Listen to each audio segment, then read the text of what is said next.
natin dito sa JC, who has been very loyal, very honest, very inspiring, at saka sobrang hardworking, si Director Rene Aizon.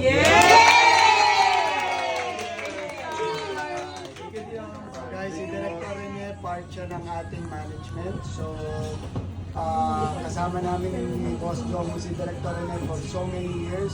Even long before magkaroon ng JC, nakilala na namin si Director Rene, and whatever the success of this company, both especially sa mga branches natin, the likes of UAE and Davao especially, sobrang laking contribution ni Director Rene sa growth niya. Kaya palakpakan nyo.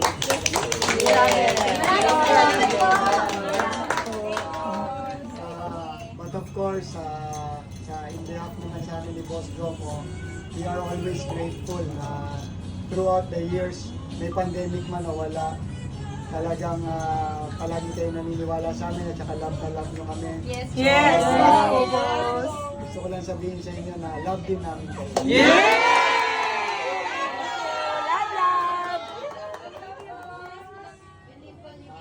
Tsaka guys, sa lahat ng Arabista na nandito, gusto ko sa akin manggaling marinig ninyo na you guys has one of the best leadership na meron sa team ninyo.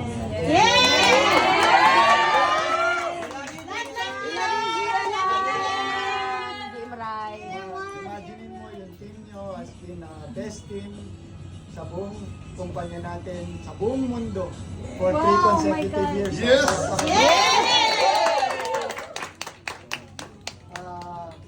You know, when we were coming here, kami ng director, nakakwentuhan ko rin si Rai, Papanik dito and si G.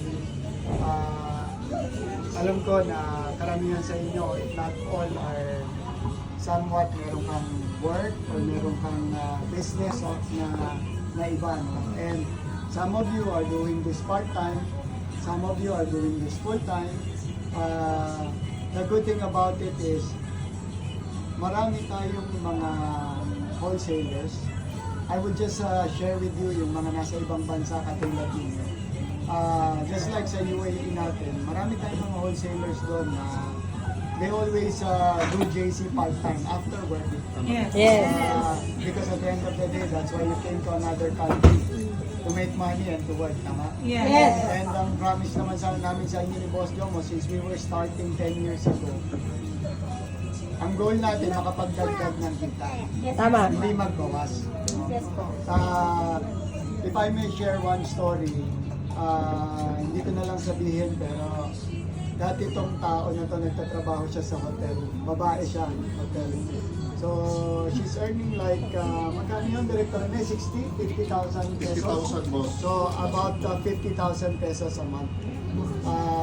And then, when she decided to become a wholesaler, ginagawa din niya part-time. So, ang pinakauna niyang ginagawa, nag-a-attend daw siya ng Zoom training. Paulit-ulit. You know, the funny thing is, ang pinaka-reason niya, kaya siya nag-a-attend ng Zoom training, ask me what? What? Kasi yung Zoom training daw nila, may nagpapatawa at meron, minsan nagpaparapol. So, nung una, parang nag-try siya. And then, every week, meron silang ganon. Parang nagiging part na ng habit niya. Na parang kang nanonood ng Netflix, part ng habit mo. Diba? So, yun, naging part. Na sabi niya nung nagsasalita siya, at that time, gusto ko lang pumunta sa Zoom training because it's fun. Masaya lang siya.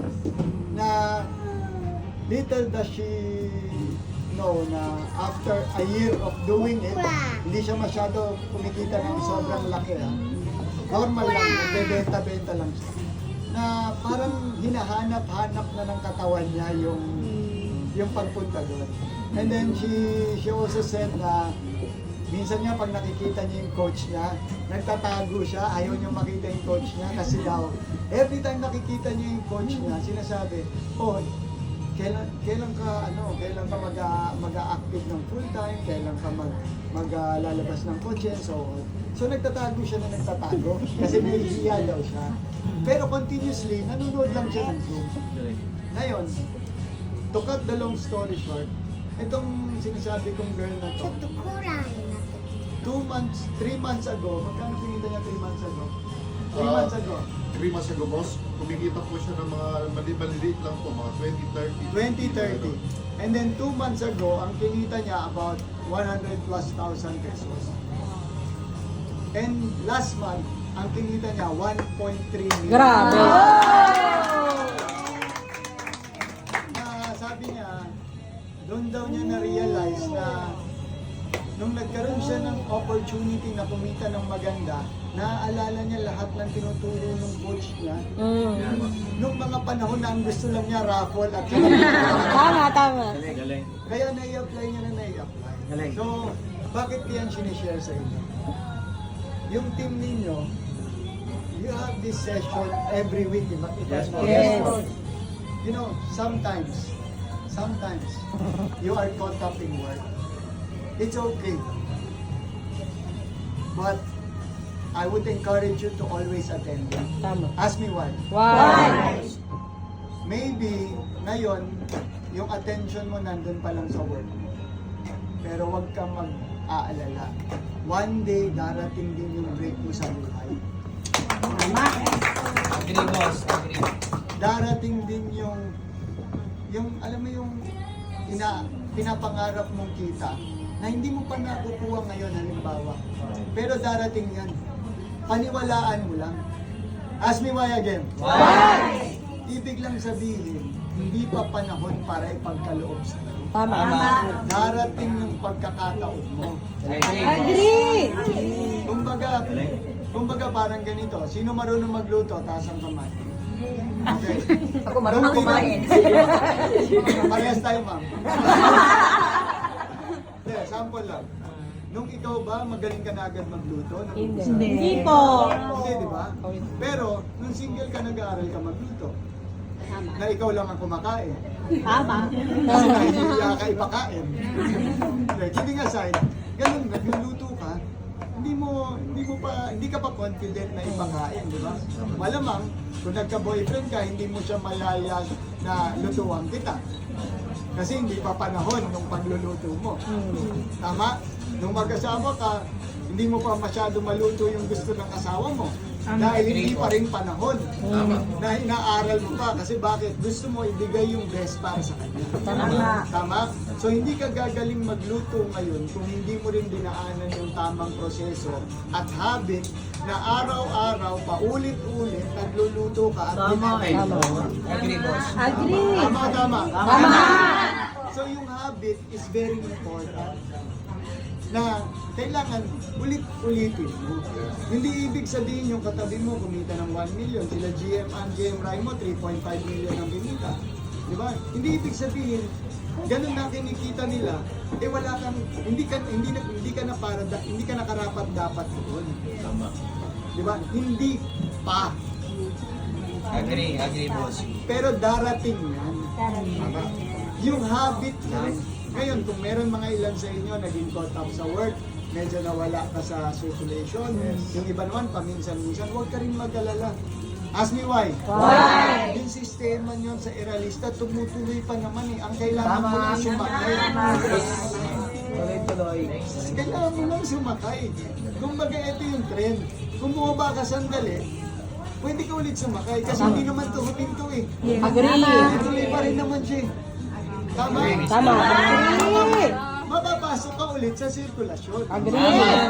Naunawaan nyo? That is why, sinasabi ko, sobrang swerte ninyo dahil you have a very good leadership dito sa team ninyo. Na tuloy-tuloy na naiintindihan ng mga coach mo at ng mga mentors mo na kung hindi ka man pwede ngayon, pwede naman bukas, next week eh. Tama.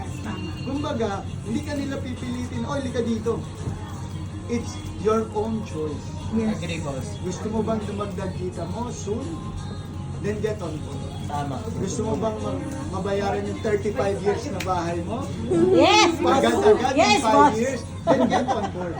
Lakas, ano? Gusto mo bang makapag-shopping ng mga paulit-ulit weekly? Then get on board. Tama. Gusto mo ba ng mga relo na tulad ng mga Richard Mille? Tulad ng Patek? Then get generalista, tuloy-tuloy lang humahabat, dumadami. Galing. At bumibilis at gumaganda. Di ba? From economy class yung train nyo, ngayon, first class na yung train nyo. Diba? Sumakay ka na. Mag-on board ka lang. Tama? Basta palagi ang sinasabi namin ni Boss Jomo, be grateful sa mga coach and mentors na Thank you, nandito. GMs. Thank you, coaches. Diba? And